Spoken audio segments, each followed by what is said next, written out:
नमस्कार दोस्तों, आप सभी का स्वागत है आप सभी के अपने YouTube चैनल टीयर गुरुजी पर। दोस्तों, मेरा नाम है मयंक जायसवाल। तो आज की इस वीडियो में हम आपके लिए जीके के 25 मोस्ट इंपॉर्टेंट क्वेश्चन लेकर आए हैं, जो कि हमेशा की तरह आपके लिए होने वाले हैं बहुत ही ज़्यादा इंपॉर्टेंट। वीडियो शुरू करने से पहले मैं आपसे कहना चाहूँगा कि जिन लोगों ने हमारे चैनल को सब्सक्राइब नहीं किया है वो लोग भी सब्सक्राइब कर लें, जिससे कि उन्हें हमारी वीडियोज़ के नोटिफिकेशन आसानी से मिलते रहें। तो चलिए आज की क्लास को शुरू करते हैं। और जिन लोगों को अभी तक हमारी क्लास की टाइमिंग नहीं पता है वो लोग देख सकते हैं जो हमारी तीनों क्लासेस हैं उसकी टाइमिंग क्या है। चाहे तो आप इसका स्क्रीनशॉट भी ले सकते हैं। तो चलिए, आज का जो हमारा पहला प्रश्न है, आपसे पूछा जा रहा है कि हड्डी से निर्मित आभूषण भारत में मध्य पाषाण काल के संदर्भ में प्राप्त हुए हैं। ठीक है, कहाँ से प्राप्त हुए हैं सभी को बताना है। सभी लोग जवाब दीजिए। तो इसमें जितने भी लोग का ऑप्शन नंबर बी महदहा से, ठीक है, महदहा, ध्यान दीजिए, आपका ऑप्शन नंबर बी क्या कह रहा है, महदहा। ये चीज़ जितने भी लोग का ऑप्शन आ रहा है वो लोग यहाँ पर बिल्कुल करेक्ट हो जाएंगे। ये आपका कहाँ पड़ता है महदहा? ये स्थल प्रतापगढ़ जिले की पट्टी तहसील में पड़ता है। ठीक है, ये कहाँ पर है? प्रतापगढ़ जिले में एक स्थान है पट्टी तहसील, वहाँ पर ये पड़ता है। चलिए बढ़ते अपने अगले क्वेश्चन की तरफ। अगला क्वेश्चन आपसे पूछा जा रहा है कि वैदिक कर्मकांड में होता है, मतलब होता, ये जो है आपका, इससे इसका संबंध किससे है? वैदिक कर्मकांड में होता, इसका संबंध आपका किससे है? सभी लोग बताइए। तो 27वें क्वेश्चन में जितने भी लोग का जो भी ऑप्शन हो वो लोग कमेंट में बताएं। तो ऑप्शन नंबर ए जो आपका ऋग्वेद है ये आपका बिल्कुल करेक्ट हो जाएगा। ऑप्शन नंबर ए जितने भी लोग का यहाँ पर आ रहा है वो लोग यहाँ पर बिल्कुल करेक्ट हो जाएंगे। आपका अगला क्वेश्चन क्या पूछा जा रहा है? सभी लोग बढ़िए अगले क्वेश्चन की तरफ। अगला क्वेश्चन आपसे पूछा जा रहा है कि शक संवत प्रारंभ होता है। ठीक है, शक संवत प्रारंभ होता है। तो जितने भी लोग का ऑप्शन यहाँ पर ऑप्शन नंबर ए 78 ईस्वी से, वो लोग यहाँ पर बिल्कुल करेक्ट हो जाएंगे। ऑप्शन नंबर ए आपका क्या है? 78 ईस्वी। और आपको मैं बताना चाहूँगा कि कनिष्ठ ने अपने राजरोहण की स्मृति में 78 ईस्वी में शक संवत का परिवर्तन किया था। किसने किया था? कनिष्ठ ने। बहुत ही इंपॉर्टेंट है। तो जितने भी लोग का ऑप्शन नंबर यहाँ पर ए आ रहा है वो लोग बिल्कुल करेक्ट हो जाएंगे। चलिए दोस्तों, अपने अगले क्वेश्चन की तरफ बढ़ते हैं। अगला क्वेश्चन आपसे क्या पूछा जा रहा है कि चतुर्थ बौद्ध संगीत परिषद हुई थी। ठीक है, कहाँ पर हुई थी? सभी लोग जवाब दीजिए। तो 29वें क्वेश्चन में जितने भी लोग ऑप्शन नंबर ए कनिष्ठ के शासनकाल में ये जवाब दे रहे हैं वो लोग यहाँ पर बिल्कुल करेक्ट हो जाएंगे। कनिष्ठ के शासनकाल में बौद्ध संगीत परिषद जो है आपका यहीं पर हुआ था, कनिष्ठ के शासनकाल में। किसके शासनकाल में? ऑप्शन नंबर ए जितने भी लोग यहाँ पर जवाब दे रहे हैं वो लोग यहाँ पर बिल्कुल करेक्ट हो जाएंगे। उम्मीद करता हूँ कि आप लोगों को समझ में आ गया होगा। और साथ ही साथ चलिए बढ़ते अपने अगले क्वेश्चन की तरफ। अगला क्वेश्चन आपसे पूछा जा रहा है कि औरंगजेब की मृत्यु के समय मराठा नेतृत्व किसके हाथों में था? 30वां क्वेश्चन, सभी लोग जवाब दीजिए। इसका जवाब क्या हो जाएगा? तो यहाँ पर जितने भी लोग ऑप्शन नंबर डी ताराबाई जवाब दे रहे हैं वो लोग यहाँ पर बिल्कुल करेक्ट हो जाएंगे। सभी लोग ध्यान से देख लें। और आपको मैं बताना चाहूँगा ये जो औरंगजेब थे इनकी मृत्यु जो है 3 मार्च 1707 ईस्वी में, ठीक है, 17वीं शताब्दी में हुई थी।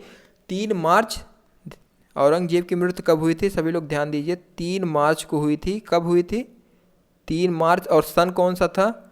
सन आपका था 1707 ईस्वी। ठीक है, जितने भी लोग यहाँ पर जवाब दे रहे हैं ऑप्शन नंबर डी वो लोग यहाँ पर बिल्कुल करेक्ट हो जाएंगे। औरंगजेब की मृत्यु के समय मराठा के नेतृत्व किसके हाथों में था? तो ऑप्शन नंबर डी आपका ताराबाई। जितने भी लोग का ऑप्शन है वो लोग यहाँ पर बिल्कुल करेक्ट हो जाएंगे फर्स्ट।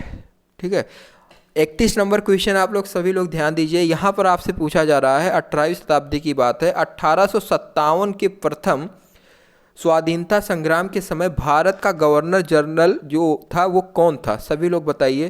तो ऑप्शन नंबर इसमें कौन सा सही है 31वें क्वेश्चन में? तो यहाँ पर जितने भी लोग ऑप्शन नंबर बी जवाब दे रहे हैं वो लोग यहाँ पर बिल्कुल करेक्ट हो जाएंगे। ऑप्शन नंबर बी आपका क्या है? Lord Canning. तो ऑप्शन नंबर भी बिल्कुल करेक्ट है। और ये आपको बताऊंगा मैं इसके बारे में कि 1857 के विद्रोह के समय जब भारत का गवर्नर जो था वो लॉर्ड कैनिंग था, ये तो आपको पता ही है। और साथ ही साथ आप लोग ये भी जान लें कि लॉर्ड कैनिंग भारत में कंपनी द्वारा नियुक्त अंतिम गवर्नर जनरल भी था। वो कौन था? अंतिम गवर्नर जनरल, भारत का अंतिम गवर्नर जनरल कौन था? Lord Canning. बहुत ही इंपॉर्टेंट है, आपसे ये भी पूछा जा सकता है कि लॉर्ड कैनिंग कौन था, तो वो भारत का अंतिम गवर्नर जनरल था। ठीक है, तो जितने भी लोग का ऑप्शन नंबर बी यहाँ पर आ रहा है वो लोग बिल्कुल करेक्ट हो जाएंगे।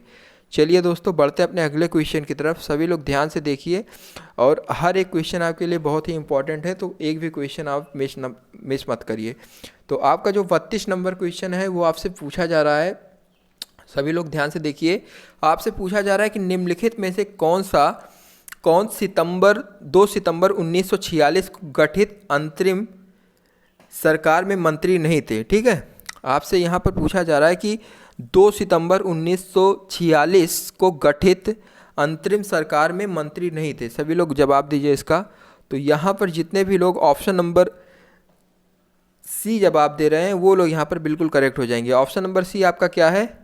अब्दुल कलाम आज़ाद। ठीक है, अब्दुल कलाम आज़ाद ये आपके बिल्कुल करेक्ट आंसर हो जाएंगे। ऑप्शन नंबर सी, 2 दिसंबर 1946 को पंडित जवाहरलाल नेहरू के नेतृत्व में अंतरिम सरकार की स्थापना हुई। ठीक है, तो जितने भी लोग का ऑप्शन नंबर सी जवाब आ रहा है वो लोग यहाँ पर बिल्कुल करेक्ट हो जाएंगे।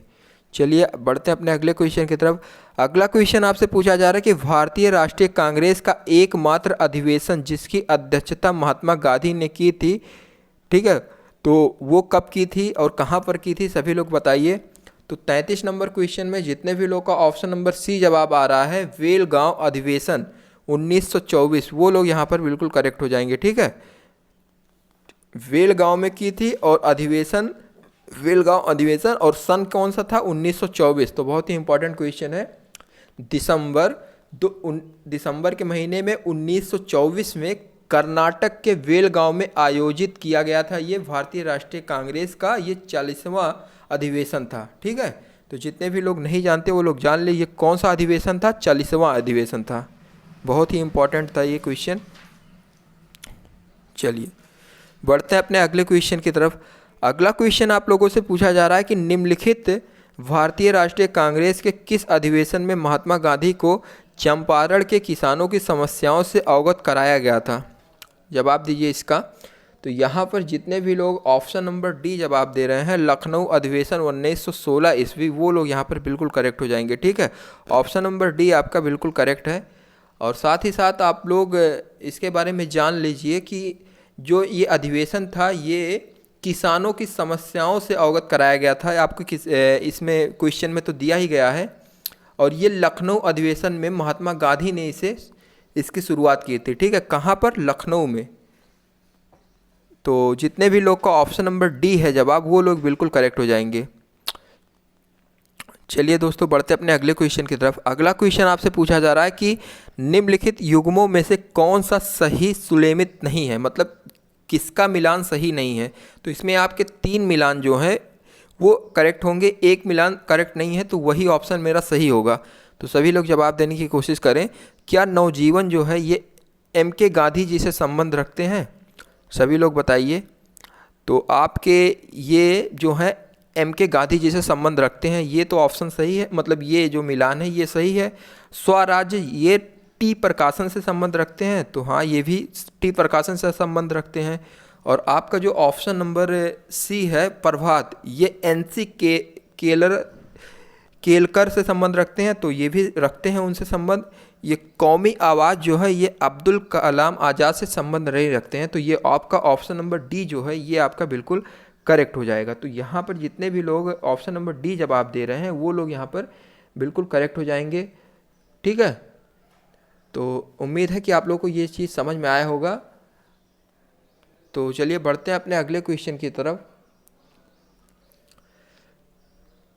चलिए अगला क्वेश्चन आपसे क्या पूछा जा रहा है, सभी लोग ध्यान से देखिए।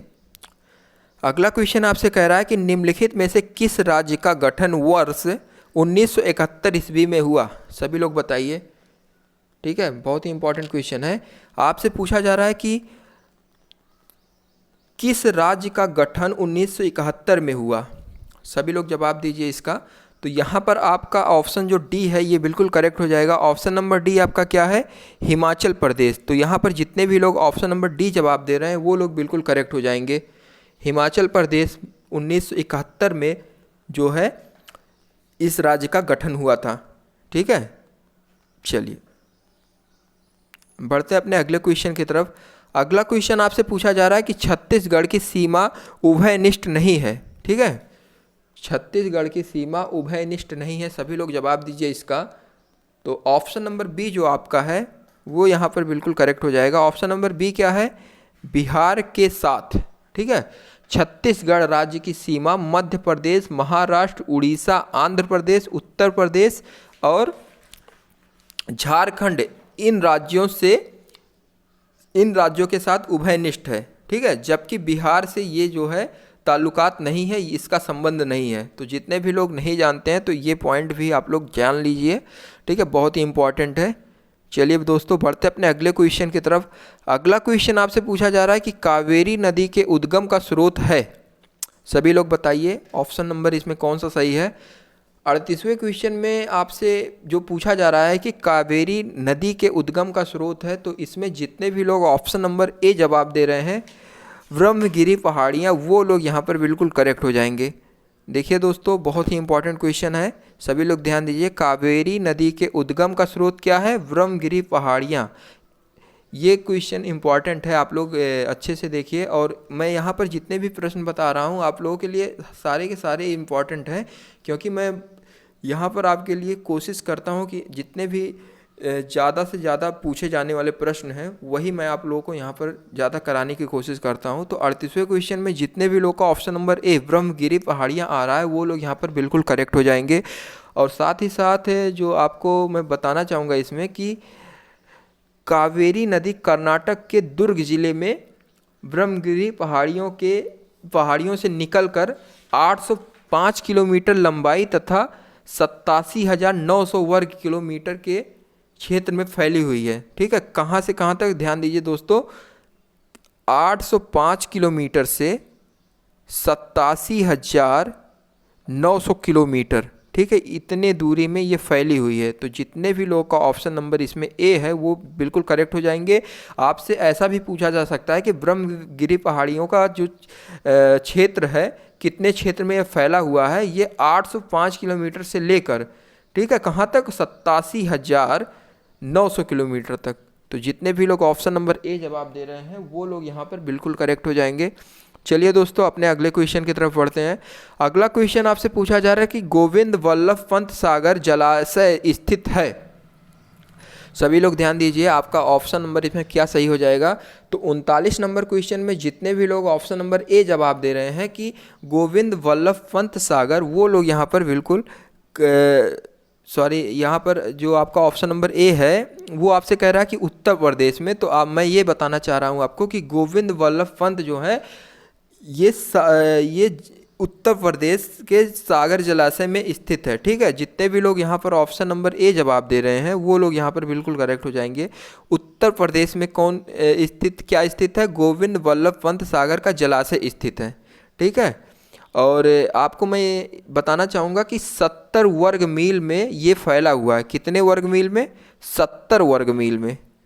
तो यहाँ पर जितने भी लोग ऑप्शन नंबर ए जवाब दे रहे हैं उत्तर प्रदेश, वो लोग बिल्कुल करेक्ट हो जाएंगे। ठीक है, ऑप्शन नंबर 1 बिल्कुल करेक्ट हो जाएगा। अगला क्वेश्चन आपसे क्या पूछा जा रहा है कि 9 ग्राम तेल क्षेत्र स्थित है। सभी लोग बताइए क्या आंसर है इसका। तो यहाँ पर जितने भी लोग ऑप्शन नंबर बी गुजरात ये जवाब दे रहे हैं ये बिल्कुल करेक्ट हो जाएंगे। गुजरात तटीय क्षेत्र देश का लगभग 18% तेल का उत्पादन करता है। ठीक है, गुजरात जो है देश का लगभग 18% तेल का उत्पादन करता है। तो जितने भी लोग का ऑप्शन नंबर ए जवाब आ रहा है वो लोग यहाँ पर बिल्कुल करेक्ट हो जाएंगे। ठीक है, चलिए बढ़ते हैं अगले क्वेश्चन की तरफ। सभी लोग ध्यान से देखिए अगला क्वेश्चन आपसे क्या कह रहा है। इसमें देखिए सूची 1 को सूची 2 से मिलान करना है। तो सूचियों को मिलान करिए। इसमें आपको बताना है कि नीचे दिए गए जो कूट है इसका सही उत्तर क्या है। ठीक है, इसका सही मिलान करना है कि मानसूनी वन का संबंध कहाँ से है। तो सभी लोग बताइए। 41 नंबर क्वेश्चन बहुत ही इंपॉर्टेंट क्वेश्चन है, सभी लोग इसको बताएं। तो आपका जो मानसूनी वन है इसका संबंध कहाँ से है। तो यहाँ पर जितने भी लोग ऑप्शन नंबर मतलब इसमें जो सूची 2 की तरफ 4 ऑप्शन दिए गए हैं, पहला, दूसरा, तीसरा, चौथा, तो ये आपका कौन सा सही हो जाएगा? मानसूनी वन का संबंध किससे है? तो यहाँ पर जो आपका ये तीसरा वाला है, सागौन तथा साखू, ये आपका बिल्कुल करेक्ट है। ठीक है, सागौन तथा साखू। और आप लोग बताइए ये विषुवत रेखीय वन, इसका संबंध किससे है? तो यहाँ पर जितने भी लोग का जवाब है कमेंट में बताएं। इसका संबंध आपका है चौथा वाला जो है महोगनी एवं रोजवुड। ठीक है, और आपका ये जो तीसरा वाला है भूमध्य सागरीय वन, इसका संबंध कहाँ से है? तो यहाँ पर जितने लोग पहले को जवाब बता रहे हैं वो लोग यहाँ करेक्ट हो जाएंगे। आलू बुखारा, फ्लम एवं जैतून। ठीक है, और कोटधारी, इसका संबंध आपका तीसरे वाले से। तीसरा क्या है? सागौन तथा साखू। तो यहाँ पर जितने भी लोग ऑप्शन नंबर ए जवाब दे रहे हैं वो लोग यहाँ पर बिल्कुल करेक्ट हो जाएंगे। ठीक है, आपका ऑप्शन नंबर ए यहाँ पर बिल्कुल करेक्ट हो जाएगा, सभी लोग ध्यान दें। चलिए बढ़ते हैं अपने अगले क्वेश्चन की तरफ। अगला क्वेश्चन आपसे पूछा जा रहा है कि जाम्बिया की सीमा उभयनिष्ठ नहीं है। सभी लोग बताएं फटाफट, इसका क्या आंसर हो जाएगा? जाम्बिया की सीमा जो है उभयनिष्ठ नहीं है। तो जाम्बिया दक्षिणी अफ्रीका का एक भू अवध देश है। ठीक है, कहाँ का है ये देश? दक्षिण अफ्रीका का भू अवध देश है, जिसकी राजधानी क्या है? लुसाका। ठीक है, ये आपका ऑप्शन जो है इसमें सही हो जाएगा ऑप्शन नंबर डी, बोत्सवाना। ठीक है, बोत्सवाना जिनका ऑप्शन आ रहा है बोत्सवाना, वो लोग यहाँ पर बिल्कुल करेक्ट हो जाएंगे। चलिए दोस्तों बढ़ते हैं अपने अगले क्वेश्चन की तरफ। अगला क्वेश्चन आपसे पूछा जा रहा है कि निम्नलिखित राज्यों के निर्माण का सही आरोही क्रम क्या है? ठीक है, राज्यों का निर्माण जब हो रहा था तो आरोही मतलब क्या है? बढ़ते हुए क्रम में बताना है मुझे। ठीक है, सबसे पहले क्या आएगा? सबसे छोटा, फिर उससे थोड़ा सा बड़ा, फिर बड़ा। तो यहाँ पर आपको निम्नलिखित राज्यों के निर्माण का सही आरोही क्रम क्या है? तो सबसे पहले निर्माण किसका हुआ तो ये चीज़ बताना है, फिर उसके बाद मतलब बढ़ते हुए क्रम में आपको चलना है। तो 43वें क्वेश्चन में जितने भी लोग का ऑप्शन नंबर ए है, नागालैंड, फिर उसके बाद मेघालय, फिर सिक्किम, फिर अरुणाचल प्रदेश, वो लोग यहाँ पर बिल्कुल करेक्ट हो जाएंगे। ऑप्शन नंबर ए यहाँ पर बिल्कुल आपका सही हो जाएगा। और साथ ही साथ ये भी जान ले आप कि नागालैंड का गठन 1963 में और मेघालय का गठन, देखिए नागालैंड का कब हुआ था आप लोग नोट भी कर सकते हैं, कॉपी पेन आप लोग साथ में रखा करिए, जिससे जो भी इंपॉर्टेंट पॉइंट मैं बताऊं उसे आप लोग नोट किया करिए। तो नागालैंड का गठन आप लोग कहीं पर नोट कर लीजिए, 1963 में हुआ। मेघालय का गठन कब हुआ? 1972 में। और सिक्किम का गठन 1975 में, तथा अरुणाचल प्रदेश का गठन जो है आपका 1987 ईस्वी में हुआ। तो जितने भी लोग ऑप्शन नंबर ए जवाब दे रहे हैं वो लोग यहाँ पर बिल्कुल सही हैं। चलिए बढ़ते हैं अपने अगले क्वेश्चन की तरफ। अगला क्वेश्चन आपसे पूछा जा रहा है कि निम्नलिखित में से किस राज्य का लिंगानुपात राष्ट्रीय औसत से ऊपर है? ठीक है, आपसे यहाँ पर पूछा जा रहा है कि निम्नलिखित में से किस राज्य का लिंगानुपात राष्ट्रीय औसत से ऊपर है? सभी लोग जवाब दें। तो आपको मैं बताना चाहूँगा कि झारखंड राज्य का लिंगानुपात जो है 949 है, जो कि राष्ट्रीय औसत से अधिक है। झारखंड में लिंगानुपात कितना है? 949 है। इंपॉर्टेंट क्वेश्चन है, सभी लोग ध्यान दें। तो यहाँ पर आपका ऑप्शन नंबर बी बिल्कुल करेक्ट हो जाएगा, झारखंड। यहाँ का लिंगानुपात जो है 949 से अधिक है। ठीक है, राष्ट्रीय औसत की दर से अगर देखा जाए तो अधिक है ये। ठीक है, चलिए बढ़ते अपने अगले क्वेश्चन की तरफ। अगला क्वेश्चन आपसे पूछा जा रहा है कि निम्नलिखित में से भारत की किस राज्य में स्त्री पुरुष शिक्षा में निम्नलिखित अंतर है? मतलब देखिए इसमें आपसे कह रहा है कि भारत के किस राज्य में स्त्री पुरुष शिक्षा में निम्नतम अंतर है? सभी लोग बताइए, बहुत ही इंपॉर्टेंट क्वेश्चन है। आपका इसमें क्या ऑप्शन सही है? 45 नंबर क्वेश्चन में देखिए आपका जो केरल है ये सही है कि मेघालय या आपका नागालैंड या मिजोरम? सभी लोग बताइए इसका क्या ऑप्शन हो जाएगा। तो यहाँ पर जितने भी लोग ऑप्शन नंबर बी जवाब दे रहे हैं केरल, वो लोग यहाँ पर बिल्कुल करेक्ट हो जाएंगे। ठीक है, ऑप्शन नंबर बी आपका क्या है? ऑप्शन नंबर बी आपका है मेघालय। सॉरी, जितने भी लोग का ऑप्शन नंबर बी आ रहा है मेघालय, वो लोग यहाँ पर बिल्कुल करेक्ट हो जाएंगे, क्योंकि निम्नलिखित यहाँ पर पूछा जा रहा है कि भारत के किस राज्य में स्त्री पुरुष शिक्षा में निम्नतम अंतर है। तो यहाँ पर जो आपका मेघालय है, यहाँ पर 72.9 से लेकर 76, ठीक है, यहाँ के आंकड़े क्या हैं, 72.9 से 76% तक। और केरल में आपका क्या है, 92.1 से लेकर 96.1 तक, ठीक है। और आपका ये नागालैंड है, यहाँ पर कितना है, 76.1% से लेकर 82.8%, मतलब 80%। और आपका जो ये मिजोरम है, यहाँ पर 89.3% से लेकर 93.3%। तो सभी लोग ध्यान दें, चाहे तो इसको कॉपी में नोट कर लें, इंपॉर्टेंट क्वेश्चन है। चलिए बढ़ते हैं अपने अगले क्वेश्चन की तरफ। अगला क्वेश्चन आपसे पूछा जा रहा है कि जनगणना वर्ष 2001 के अनुसार उत्तर प्रदेश में साक्षरता दर कितनी थी। ठीक है, 2001 में जब जनगणना हुई थी तो उस हिसाब से उत्तर प्रदेश की साक्षरता दर कितनी थी, सभी लोग बताएं। 46 नंबर क्वेश्चन में जितने भी लोग ऑप्शन नंबर सी जवाब दे रहे हैं कि उड़ीसा से कम, वो लोग यहाँ पर बिल्कुल करेक्ट हो जाएंगे। उड़ीसा से उस समय आपके उत्तर प्रदेश की साक्षरता दर बिल्कुल कम थी। और उस समय जो था उत्तर प्रदेश की साक्षरता दर उस समय 56.27, ठीक है, 56.27 ये था उत्तर प्रदेश का। और उड़ीसा का उस समय कितना था, 63.08। तो यहाँ पर जिनको नहीं पता है वो लोग नोट कर लें, ये चीज़ इंपॉर्टेंट है। चलिए अगला क्वेश्चन देखिए ध्यान से। अगला क्वेश्चन आपसे पूछा जा रहा है कि निम्नलिखित में से किस जनगणना को वर्ष में, यहाँ पर आपसे ये पूछा जा रहा है कि निम्नलिखित में से किस जनगणना वर्ष में भारत में लिंगानुपात 946 था। ठीक है, यहाँ पर देखिए क्वेश्चन थोड़ा सा मिसप्रिंट है। यहाँ पर ये पूछा जा रहा है कि निम्नलिखित में से किस जनगणना का वर्ष में भारत में लिंगानुपात था 946 था। सभी लोग बताइए इसमें क्या हो जाएगा। तो 47 नंबर क्वेश्चन में जितने भी लोग का ऑप्शन नंबर सी आ रहा है वो लोग यहाँ पर बिल्कुल करेक्ट हो जाएंगे, 1951। ठीक है, भारत में लिंगानुपात 946 कब था, सन 1951 में। तो यहाँ पर जितने भी लोग ऑप्शन नंबर सी जवाब दे रहे हैं वो लोग बिल्कुल करेक्ट हो जाएंगे। और साथ ही साथ आप लोग ये भी जान लें कि बाकी सारे ऑप्शन जो हैं 1921, इसमें कितना था, 955 था। और जो आपका ये है 1941, इसमें कितना था, इसमें आपका 945 था। सभी लोग चाहें तो इसको नोट कर लें, आपको फिर से बता दें हम। 1921 में आपका कितना था, 955। 1941 में आपका 945 था। और आपका ये जो क्वेश्चन में दिया गया है 946, ये था 1951 में।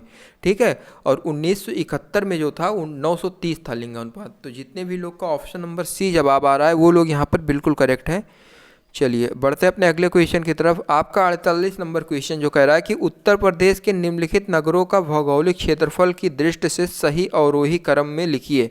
ठीक है, यहाँ पर देखिए अवरोही पूछ रहा है, तो अवरोही का मतलब घटते हुए क्रम में कौन से क्षेत्रफल, मतलब इस क्षेत्रफल को बताना है मुझे, भौगोलिक क्षेत्रफल, उसे किस में बताना है, अवरोही क्रम के रूप में बताना है। तो यहाँ पर जितने भी लोग का जो ऑप्शन है कमेंट में बताएं। तो 48 नंबर क्वेश्चन में देखिए आपका जो ऑप्शन नंबर डी है यहाँ पर वाराणसी। ठीक है, भौगोलिक क्षेत्र से अगर देखा जाए, भौगोलिक दृष्टि से अगर इसे देखा जाए इसके क्षेत्रफल को, तो वाराणसी का क्षेत्रफल कम है। फिर उसके बाद गौतम बुद्ध, फिर वागपत, फिर संत रविदास। तो यहाँ पर जितने भी लोग ऑप्शन नंबर डी जवाब दे रहे हैं वो लोग यहाँ पर बिल्कुल करेक्ट हो जाएंगे, ऑप्शन नंबर डी। तो चलिए बढ़ते हैं अपने अगले क्वेश्चन की तरफ। अगला क्वेश्चन आपसे पूछा जा रहा है कि निम्नलिखित में से कौन भारतीय गणतंत्र का प्रमुख है। ठीक है, भारतीय गणतंत्र का प्रमुख कौन है, सभी लोग बताइए। तो आपको मैं बताना चाहूँगा कि संविधान के अनुच्छेद 52 में कहा गया है कि भारत जो है, भारत का एक राष्ट्रपति होगा। ठीक है, तो उस हिसाब से आपका जो ऑप्शन नंबर ए है ये बिल्कुल करेक्ट हो जाएगा। भारत का राष्ट्रपति ठीक है। इसमें आपसे क्वेश्चन पूछा जा रहा है, ध्यान से देखिए प्रश्न को। आपसे कह रहा है कि निम्नलिखित में से कौन भारतीय गणतंत्र का प्रमुख है। तो यहाँ पर बताया गया है अनुच्छेद 52 में कि भारत का राष्ट्रपति जो है, ये आपका ऑप्शन सही हो जाएगा, क्योंकि यहाँ पर पूछा आपसे जा रहा है कि भारतीय गणतंत्र का प्रमुख किसे माना जाता है। तो अनुच्छेद 52 में आपको ये बताया गया कि भारत का राष्ट्रपति इसे ही माना गया है। क्या माना गया है? भारत का राष्ट्रपति इसे माना गया है भारतीय गणतंत्र का प्रमुख। तो यहाँ पर 49वें नंबर क्वेश्चन में जितने भी लोग ऑप्शन नंबर ए जवाब दे रहे हैं वो लोग यहाँ पर बिल्कुल करेक्ट हो जाएंगे। चलिए दोस्तों, बढ़ते हैं अपने अगले क्वेश्चन की तरफ। अगला क्वेश्चन आपसे पूछा जा रहा है, फ्लाइट मोड पे नहीं लगा था।